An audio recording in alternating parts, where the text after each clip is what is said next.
성경을 성경으로 보게 하라는 말이 있습니다. 설교자들이 깊이 새겨드려야 할 말인데요.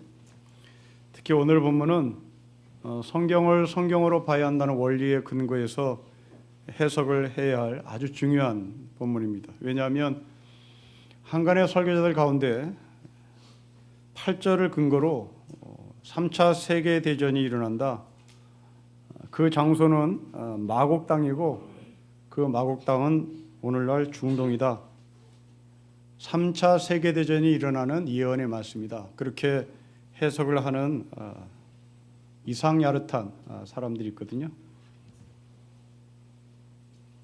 더 심각한 문자주의자들은 이 곡과 마곡을 근거로 이렇게 해석을 하는 사람도 저는 봤는데요.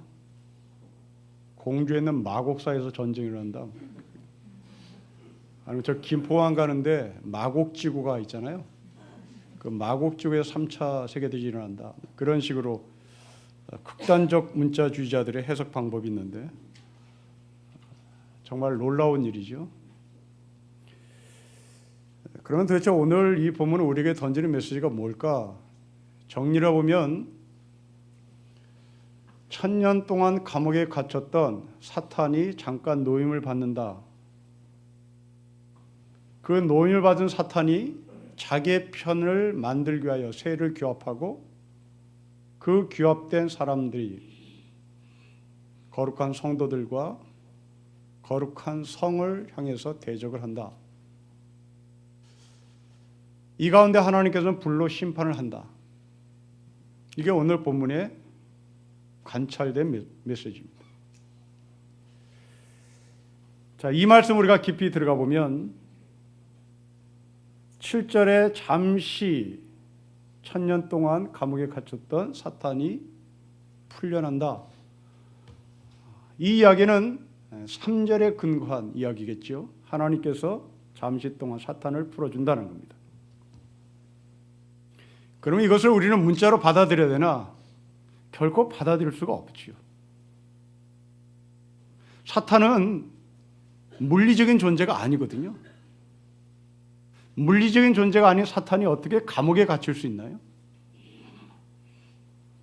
그리고 이 물리적인 존재가 아닌 사탄이 어떻게 물리적인 시간이라는 1000년에 갇힐 수 있을까요? 사탄은 영적인 존재입니다.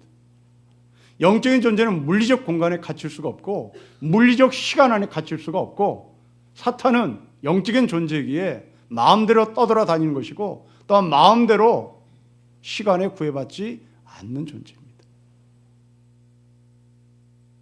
때문에 감옥에서 잠시 풀려났다. 이것은 문자 그대로 우리가 해석할 것이 아니라 왜 풀려났느냐는 거죠. 왜 풀려났다고 성경은 표현하느냐 문제죠. 왜 풀려났을까요? 그 근거는 2절에 근거합니다. 2절에 그 사탄은 옛 뱀입니다. 그 옛 뱀이 잠시 잠깐 풀려난 겁니다. 그 옛 뱀은 에덴 동산에 있었던 바로 그 뱀입니다. 아담과 하와를 유혹했던 뱀입니다. 그 뱀이 또다시 종말에 미혹합니다. 자기의 편으로 끌어들게 하여 사람들을 미혹하는데 그 사람들이 얼마나 많은지 바다의 모래처럼 많았다는 겁니다. 종말에 그렇게 사탄이 미혹하는 대상을 누구로 잡나? 9절에 성도들의 진, 사랑하시는 성, 바로 교회입니다. 에덴 동산에서의 옛뱀은 아담과 하와를 미혹했지만 종말에 이 옛뱀은 에덴 동산에서 똑같은 그 옛뱀 사탄은 교회를 유혹하고 성도들을 미혹합니다. 때문에 중동에서 3차 세계대전이 일어날 것이라고 말하는 사람들은 성경을 성경으로 본 것이 아니라 자기 상상으로 만들어낸 소설이고 거짓된 설교고 미혹당한 설교일지도 모릅니다.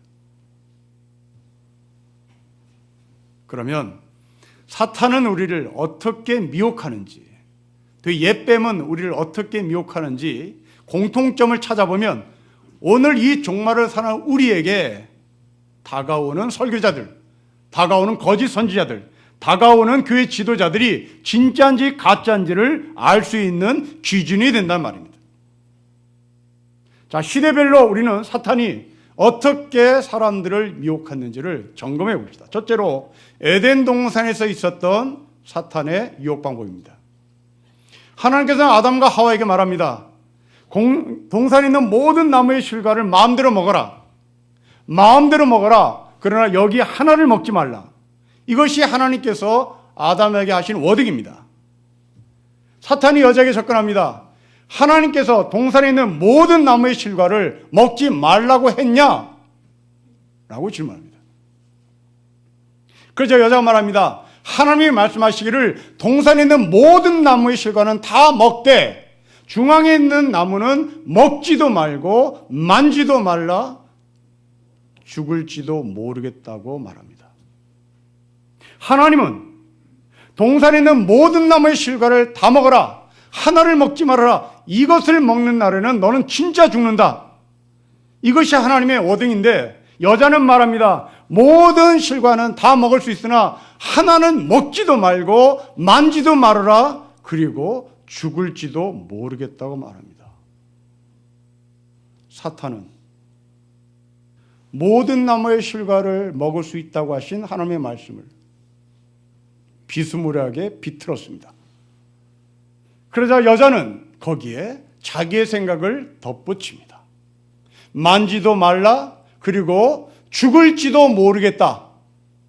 진짜 죽는다라는 말을 죽을지도 모르겠다라고 또 비틉니다. 그러자 이 틈을 타고 들어와 사탄이 말합니다. 절대 죽지 않는다. 절대 죽는다. 사탄은 절대 죽지 않는다. 이것이 사탄이 에덴 동산에 있었던 인간을 유혹한 방법입니다.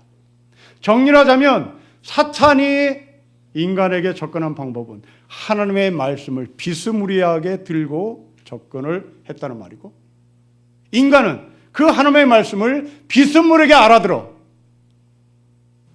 자기의 생각을 덧붙이는, 그래서 사탄의 유혹에 넘어간 것입니다. 이 방법은 예수님께서 광야에서 시험 받을 때 사탄이 예수님께 접근했던 방법과 동일합니다. 돌을 떡으로 만들어 먹어라. 그러자 예수님께서 하나님의 말씀으로 사탄을 물리칩니다. 얼마 지나지 않아 이 사탄이 다시 예수님께 접근합니다. 성경에서 뛰어내리라. 이건 내 말이 아니다. 이건 하나님의 말씀이다. 그러면 사탄은 시편 91편의 말씀을 풋노트로 제시를 합니다. 너가 성경에서 뛰어낼 수 있는 근거, 내가 말하는 것이 아니라 하나님이 말씀하신 것이니 시편 91편을 읽어봐라. 시편 91편 읽어보면 성전에서 뛰어내리는 사람 하나님께서 또 받들 것이다. 하나님의 말씀을 사탄도 인용합니다. 그러나 예수님은 아담과 하와처럼 거기에 넘어가지를 않지요. 요한일서 4장에 보면 또한 사도 요한은 동일한 말합니다. 거짓 선지자들을 삼가라. 거짓 선지자들은 예수 그리스도가 사람으로 이 땅에 오신 하나님이라는 것을 믿지 않는 사람들이다. 교회 안에 이런 사람이 있다. 거짓 선지자가 있다. 말씀이 육신이 됐다는 사실을 믿지 않는 거짓 설교자가 있으니 이들을 조심해라. 그 거짓 선지자는 교회에서 하나님의 말씀을 가르치는 사람들이었고, 그 하나님의 말씀을 자기의 생각을 첨가해서 말씀이 육신이 되신 예수 그리스도는 하나님이 아니고 하나님이라면 이 땅에 영으로 존재하는 분이고, 이 땅에 존재하는 영이신 하나님은 결코 인간의 모습을 들고 올 수 없다라고 가르쳤던 사람입니다. 에덴 동산에서의 사탄, 광야에서의 사탄, 그리고 요한일서에 나오는 사탄, 거짓 선지자, 그들은 하나님의 말씀을 자기 마음대로 자르고 붙이고 가감을 해. 사람들을 미혹합니다. 이러자 사람들은 분별을 못하는 것이죠. 제가 방금 여러분들에게 에덴 동산에 대한 이야기를 했습니다. 지금 여러분들은 뭐가 뭔지 헷갈릴 겁니다.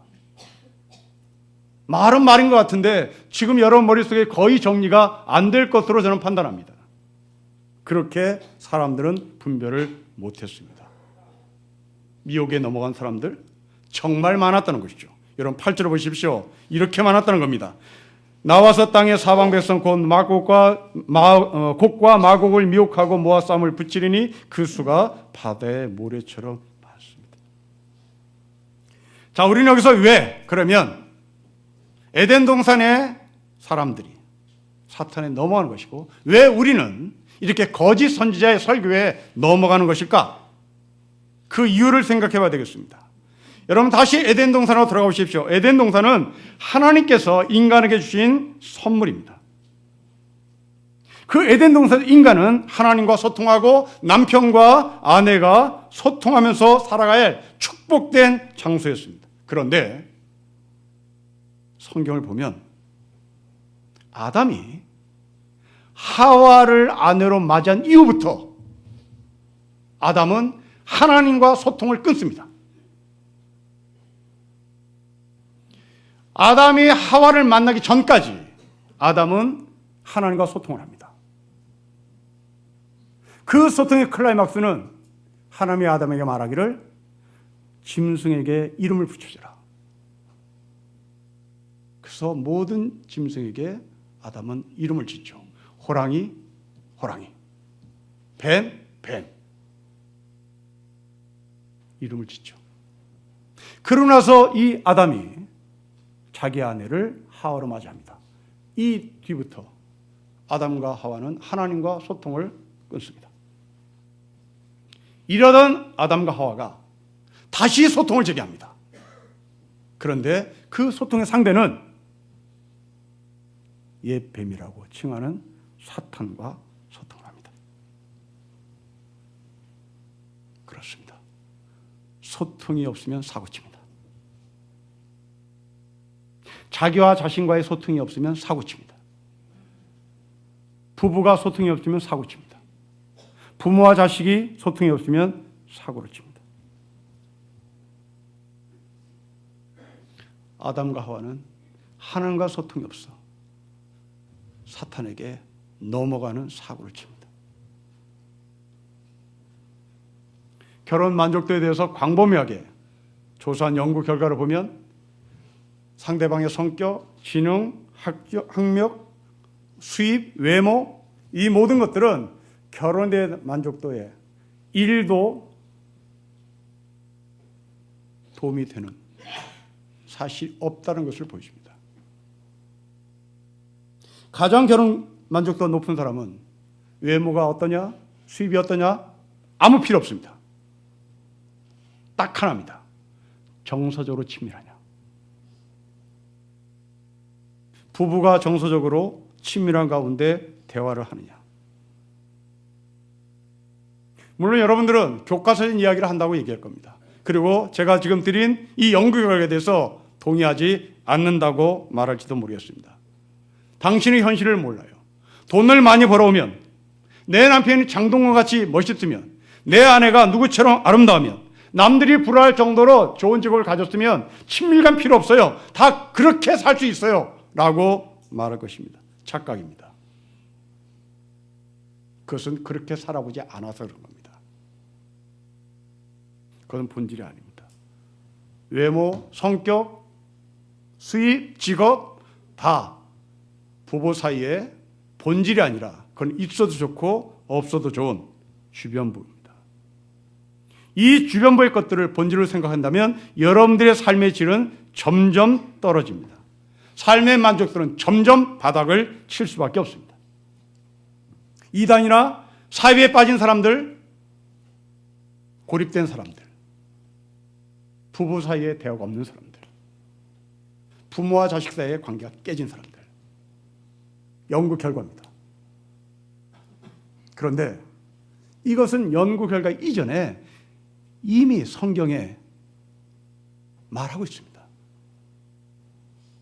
에베소 5장에 보면 사도 바울이 성령 충만에 대한 얘기를 합니다. 그 성령 충만하면 결과가 뭘로 나오냐?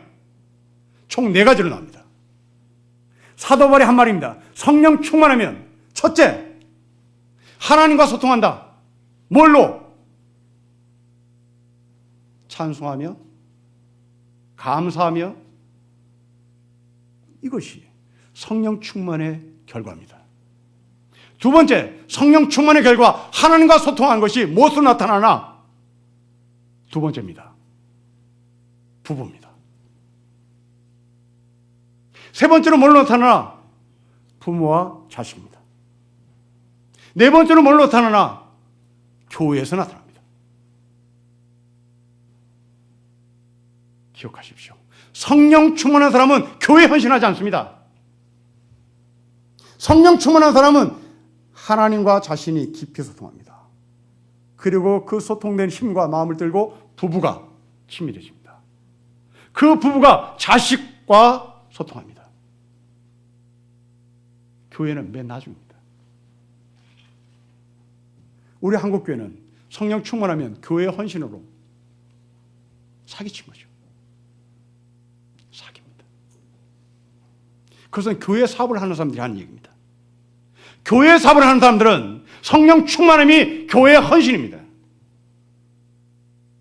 신림교회는 교회 사업을 하는 곳이 아닙니다. 신림교회는 하나님을 섬기는 하늘의 공동체입니다. 교회 헌신하시는 권사님들, 여러분들의 헌신도가 100이면 여러분의 그 100된 헌신도가 가정에서 남편에게 있어야 되는 겁니다. 남편에게 헌신도가 3점인데 교회 와서 100이면 그것은 사업하는 겁니다.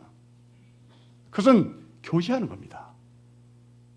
하나님의 미션 앞에 순종하는 것이 아니라 내가 사람들과 교통하고 사업하고 정보교환하고 개모임하고 동창 모임하는 것과 똑같은 겁니다.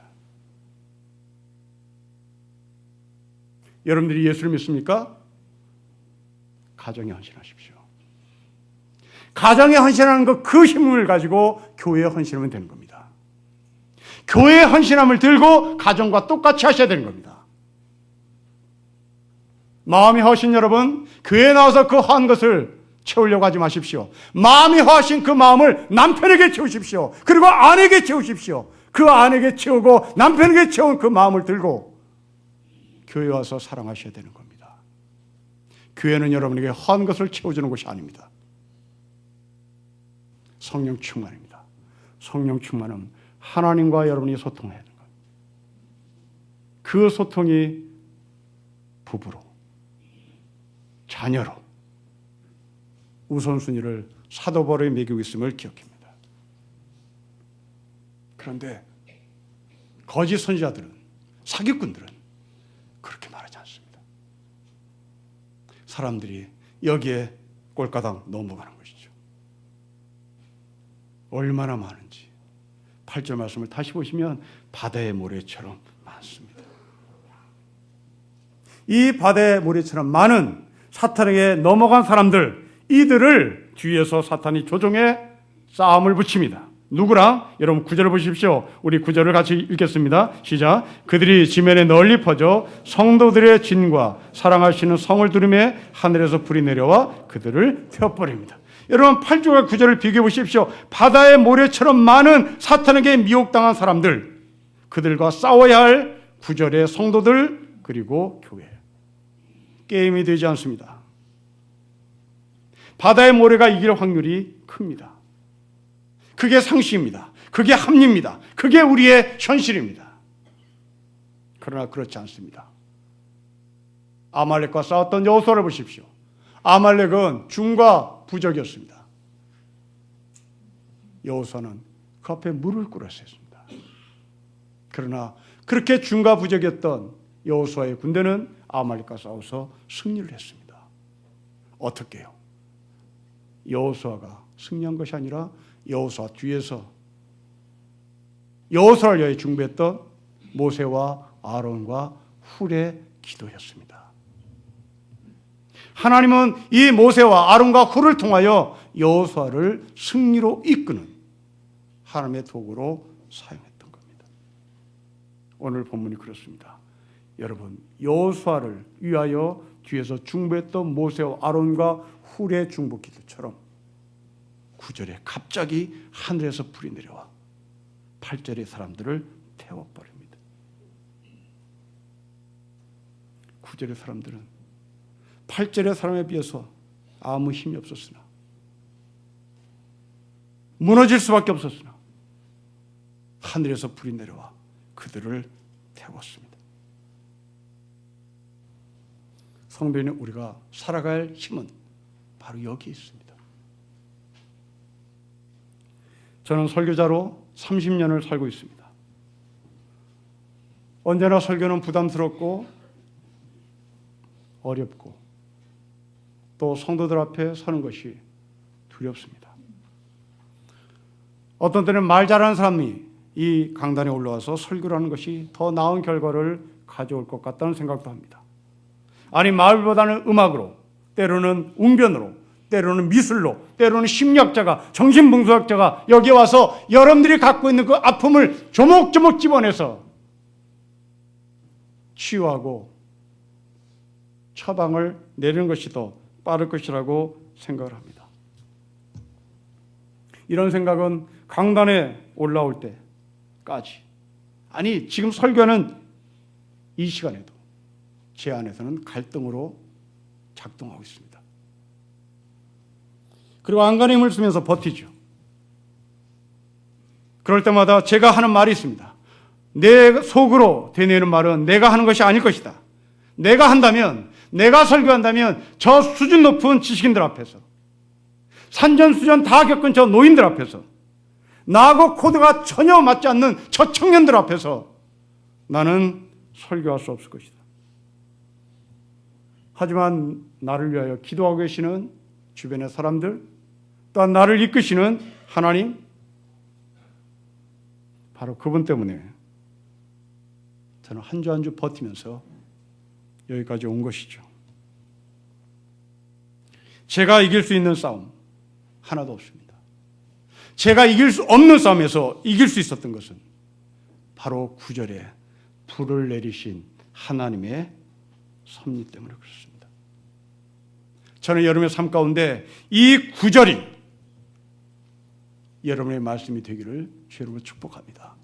하나님께서 약속하신 말씀, 불을 내리시는 말씀, 도대체 수적으로 분리하고 도대체 가진 것으로는 감당이 안 되고 도대체 배운 것으로는 안 되고 내가 갖고 있는 모든 것을 다 동원시켜봐도 아말렉 전쟁하고 싸워서 답은 패배인데, 그게 합리인데, 그게 상식인데, 그게 현실인데, 내가 이길 수 있는 것은 바로 그 합리를 뛰어넘은, 상식 너머에 있는, 내 계산기 너머에 있는 그 하나님의 불이 우리를 승리케 하시는 겁니다.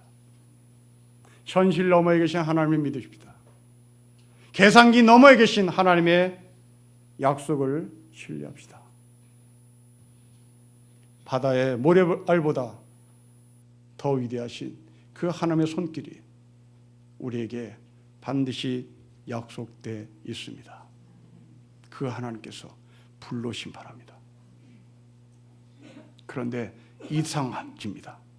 9절과 10절을 다시 보십시오. 불로 심판하시는 하나님께서 사탄에게 미혹당한 사람들은 태워버립니다. 그런데 10절에 사탄은 죽이질 않습니다.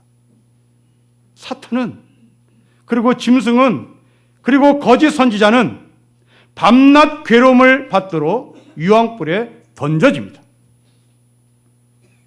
저는 여러분에게 묻습니다. 여러분들은 9절에 계시는 것을 원하십니까? 여러분들은 10절의 자리에 있기를 원하십니까? 다시 말하면 여러분들은 9절의 말씀처럼 죽기를 원하십니까? 아니면 지옥이라도 좋으니 살기를 원하십니까?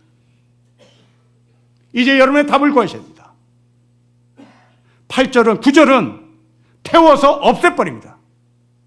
10절은 죽이지를 않습니다. 살아있습니다. 여러분은 9절을 택하시겠습니까? 10절을 택하시겠습니까? 여러분 지옥 가서 사는 것을 택하시겠습니까? 아니면 9절에 태워 없어지는 것을 택하시겠습니까? 우리는 답과 이가 대단히 어려워집니다. 왜냐하면 우리는 살고자 하는 욕심이 크기 때문에 그렇죠. 천국의 지 아무리 좋아도 여기만큼 하랴, 이게 우리의 푸념한 생각입니다. 지옥에서 살 수 있다면 난 지옥 가고 싶은 것이요, 죽기가 싫은 거예요. 그렇다면 여러분 지옥 가십시오. 살려줄 테니까. 지옥도 사는 곳입니다. 천국도 사는 곳이고 지옥도 사는 곳입니다. 그러면 과연 우리는 구절을 택해야 되겠는데, 구절은 손해보는 것 같습니다. 태운다고 하니까요. 그러나 기억하십시오. 이 구절의 불은 심판의 불임과 동시에 사랑의 불이라는 사실을 기억하셔야 합니다. 다시 말하면 사탄에게 넘어간 사람들, 그들이 입고 있었던 사탄의 옷, 사탄이 입혀준 그 옷을 태워서 하나님의 자리에 갖다 놓으시겠다는 하나님의 구원이요, 하나님의 사랑입니다. 사탄의 유혹에 빠진 아담과 하와에게 하나님께서 그 옷을 벗기시고 가죽 옷을 입혀주신 하나님의 사랑이란 말입니다. 이 불은 심판의 불임과 동시에 구원의 불인 것을 우리에게 가르쳐주는 겁니다. 강했던 것을 꺾으시고 약한 것이 강한 것인 것을 보여주기 위함입니다. 마음이 가난한 자로 만드셔서 복 있는 자로 갖다 놓으시는 하나님의 배려입니다. 여러분들은 천재예술가 미켈란젤로를 알고 있습니다. 이 사람이 어느 날 작품을 완성하고 의기양양하게 작업실을 나오면서 그냥 다리가 꺾여버립니다. 그 유명한 천재 화가 미켈란젤로가 작품을 완성하고 가슴 뿌듯한 마음으로 작업실 나올 때 왜 이 사람은 다리가 꺾였을까요? 그 이유는 자연의 아름다움이었습니다. 그 자연의 아름다움을 보고 자신이 만든 작품은 아무것도 아닌 것을 뼈저리게 고백하고, 그 이후로부터 이 미켈란젤로는 자기 작품에 사인을 하지 않은 것으로 시작합니다. 자연의 아름다움을 본 그 이후로부터 이 사람 작품에는 미켈란젤로의 사인이 없습니다. 그렇게 교만했던 미켈란젤로가 더 깊은, 더 풍성한 작품을 만들게 되는 계기가 되었던 것이죠. 세바스티앙 살가도라는 사람이 있습니다. 사진작가입니다. 다큐멘터리 사진만 찍는 사람입니다. 그런데 이 사람은 원래 경제학자였습니다. 경제학 박사였습니다. 아프리카에 가서 커피를 재배하는 농민들, 그리고 그 흐름, 이것들을 연구하러 아프리카에 갔던 사람입니다. 가서 참상을 봅니다. 아프리카 농민들의 저임금, 중노동, 그것을 보고 자기가 배운 이 경제학의 원리로 글을 쓰려고 합니다. 그런데 논문이 되질 않습니다. 제 아무리 글로 이들의 참상을 알려고 해도 답이 나오지 않자 떠오르는 생각이, 사진을 찍어서 사람들한테 보이면 이 농민들의 참상이 더 사람들에게 효과적으로 나타날 것이다. 생각하고 자기의 경제 원리를 버립니다. 사진을 찍습니다. 이 사람의 행동을 보고 주변 사람들이 이 사람을 어떻게 생각하실까? 우리는 불을 보듯 뻔합니다. 하지만 이 사람은 행복했습니다. 자기의 경제 원리가 쓰레기통에 내던져지고 사진으로 흑인들의 참상을 보여주는 것은 참된 기쁨이었고 행복이었던 것이죠. 임신부 식성론이라는 단어가 있습니다. 임산부들이 먹고 싶은 음식을 먹으면 된다라는 논리입니다. 그 음식을 먹으면 아이도 건강해진다는 논리죠. 그렇다면 임산부들에게 이 음식을 먹으면 좋아? 아닐 수도 있습니다. 이 음식은 나빠? 아닐 수도 있습니다. 이 음악을 들으면 태교에 좋아? 아닐 수도 있습니다. 이 음악을 들으면 태교에 나빠? 아닐 수도 있습니다. 임산부 식성론에 근거하면 땡기는 대로 먹으면 되는 겁니다. 이것이 복입니다. 하나님은 사탄에게 미혹당한 그 누군가 그를 천국에 보내기 위하여 불로 심판하시고 불로 태우시고 그 빈 껍데기 위에 가죽옷을 입히셨어요. 영원히 타지 않는, 영원히 훼손되지 않는, 갈아입을 필요도 없는, 다시 만들 필요도 없는 그 가죽옷을 입히셔서 10절의 반열에 함께 집어넣습니다. 천국의 잔치에 집어넣는 것이죠. 그렇습니다. 사랑하는 성도 여러분, 여러분들은 이 땅에서 어떤 삶을 살았는지 우리는 불을 보듯 뻔합니다. 다 개차반으로 산 흔적들은 다 있는 것이죠. 이 개차반으로 산 흔적들을 하나님께서 불로 태우셔서 하나님의 성도의 자리에, 하나님의 성의 진에 참여시킨다고 약속합니다. 아내 모르게 바람 피신 남자 여러분, 그 바람 가지고는 천국 갈 수 없습니다. 남편 모르게 바람 피신 여자 여러분, 그 흔적 가지고는 천국 갈 수 없습니다. 그거 태워야 합니다. 내 힘으로 태울 수 없어 하나님께서 불로 태우신다고 말씀합니다. 그래서 우리는 캐톨릭처럼 신부 앞에 가서 고해성사할 이유가 없는 겁니다. 그 고해성사는 어찌 보면 심적 위안일 뿐입니다. 우리는 신부 앞에 가서 고해성사를 할 게 아니라 하나님께서 불을 내리셔서 내 속에 있는 절대 남에게 말할 수 없는 그것을 태우셔서 성도의 자리에 갖다 놓으시겠다 말씀합니다. 여러분, 이것을 경험한 사람이 어거스틴입니다. 어거스틴은 조로아스터교가 자기에게 세상을 열어줄 것 같아 그 마니교에게 헌신했습니다.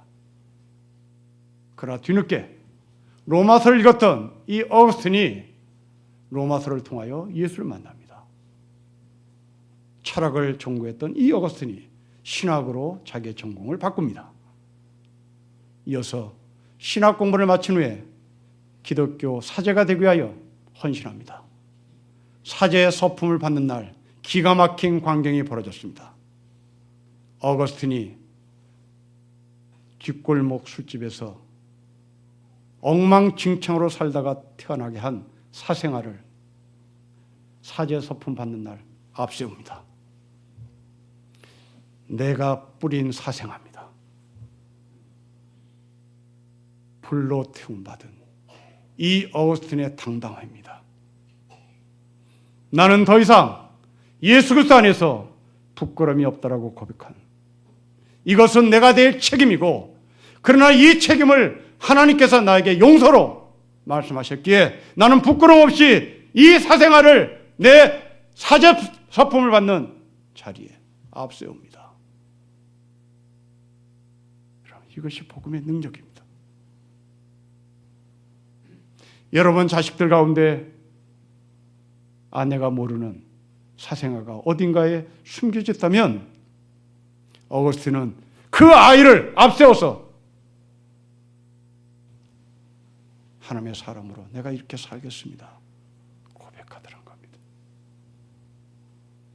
복음의 능력입니다.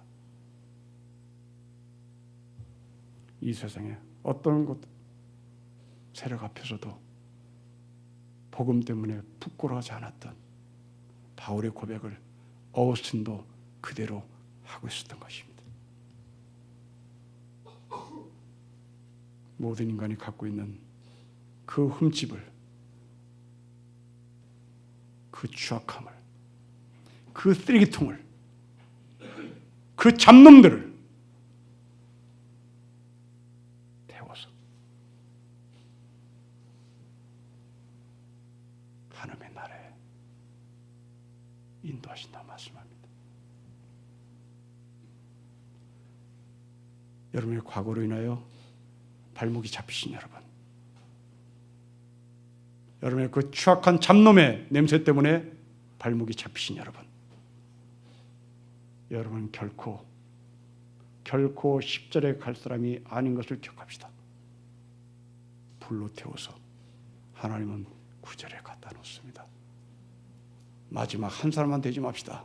10절에 나오는 거짓 선지자는 되지 맙시다. 제가 거짓 선지자로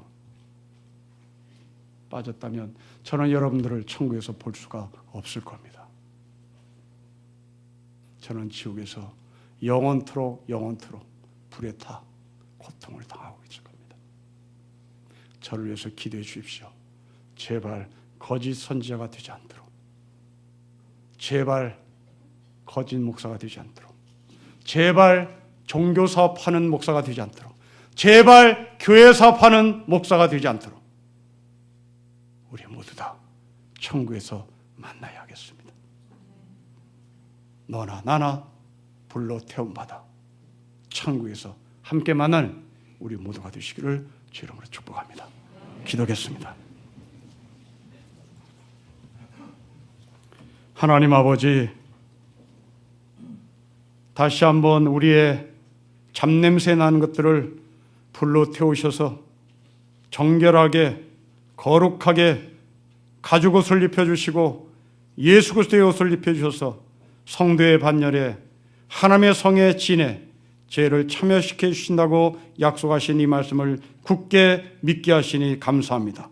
원하옵기는 거짓 선지자가 되지 아니하도록 깨닫는 자가 되게 하시고 성경을 성경으로 보는 훈련을 하게 하여 주시고, 그래서 그 성경이 나를 통치하고 그 말씀이 나를 주관하고 그 말씀이 나의 삶을 밝히 보이는 하나님의 능력으로 작동되며 살게 하옵소서. 주 예수 그리스도의 이름으로 기도합니다. 아멘.